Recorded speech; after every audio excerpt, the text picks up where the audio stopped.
Shalom, perkenalkan nama saya Cita Andriani, NIM 210-301-501-098 dari kelas PJKR 21 Universitas Negeri Makassar. Kali ini saya akan membahas tentang misbehave pada peserta didik dan solusi efektif yang dapat dilakukan oleh guru. Apa itu misbehave?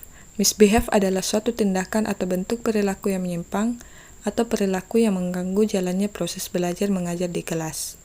Misbehave ini sendiri dapat terjadi bukan karena bawaan lahir, namun karena adanya beberapa faktor yang mempengaruhi. Salah satunya adalah attention atau perhatian. Mengapa peserta didik melakukan misbehave? Ada dua alasan yang mendasari, yaitu faktor internal yang meliputi dua aspek. Yang pertama, aspek emosional yang meliputi temperamental, mencari perhatian, bosan, dan kurang percaya diri. Yang kedua, aspek fisiologis. Hal ini berupa kesehatan anak yang berpengaruh pada kepribadian anak. Faktor yang kedua adalah faktor eksternal, meliputi faktor lingkungan seperti kondisi di rumah, di sekolah, dan di masyarakat. Faktor utama kenakalan remaja karena adanya masalah dalam keluarga, sehingga anak merasa tidak nyaman di rumah. Orang tua merupakan peran yang sangat penting dan berpengaruh bagi perkembangan peserta didik. Beberapa masalah dalam keluarga membuat mereka tidak nyaman, seperti adanya perceraian, pola asuh mengekang atau otoritas, kurangnya pendapatan orang tua, kurangnya nilai keagamaan yang ditanamkan orang tua sejak dini. Masalah-masalah yang timbul dalam keluarga membuat anak tidak nyaman dan kurang mendapat perhatian di rumah, sehingga ia melakukan hal-hal yang membuat ia diperhatikan di sekolah. Bentuk perilaku misbehave yang biasanya dilakukan seperti bolos saat pembelajaran berlangsung, tidak memperhatikan guru, bermain-main, membuli teman, bahkan berperilaku tidak sopan pada gurunya sendiri. Solusi efektif yang dapat dilakukan guru. Yang pertama, rencanakan beragam metode mengajar.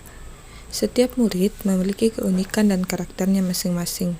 Inilah yang membuat setiap murid tidak bisa ditangani dengan cara yang sama. Jadi, sebelum mengajar, coba untuk mempersiapkan metode. Dengan menggunakan metode belajar yang variatif, tentu membuat kelas lebih seru. Jadinya, murid pun senang saat di kelas dan mengurangi sikapnya yang susah diatur. Solusi yang kedua, daripada berteriak, beri peringatan secara nonverbal saja.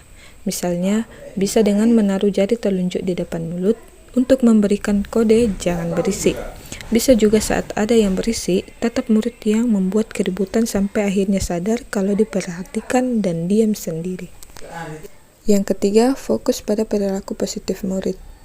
Cobalah untuk memuji perilaku baik murid.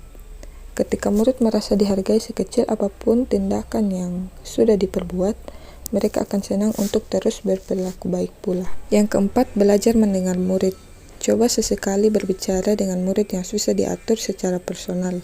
Bisa saja sebenarnya ia punya masalah internal seperti keluarga atau bahkan teman yang membuat dirinya susah fokus untuk belajar di kelas dan jadinya malah mencari perhatian.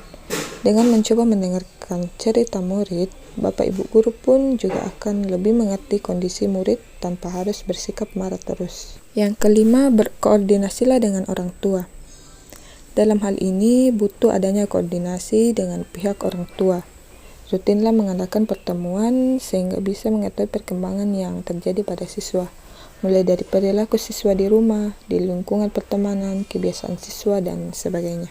Kesimpulan untuk materi ini yaitu pentingnya guru untuk mengetahui alasan mengapa peserta didik mengalami misbehave, sehingga dapat memberikan respon yang tepat pada peserta didik dan tidak harus memberikan hukuman.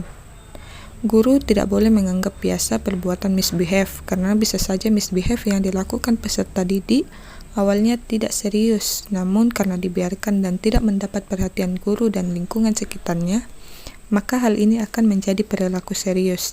Hal ini akan mengganggu prestasi, akademik, kesehatan, dan kepribadiannya. Sekian presentasi saya, atas perhatiannya saya ucapkan terima kasih.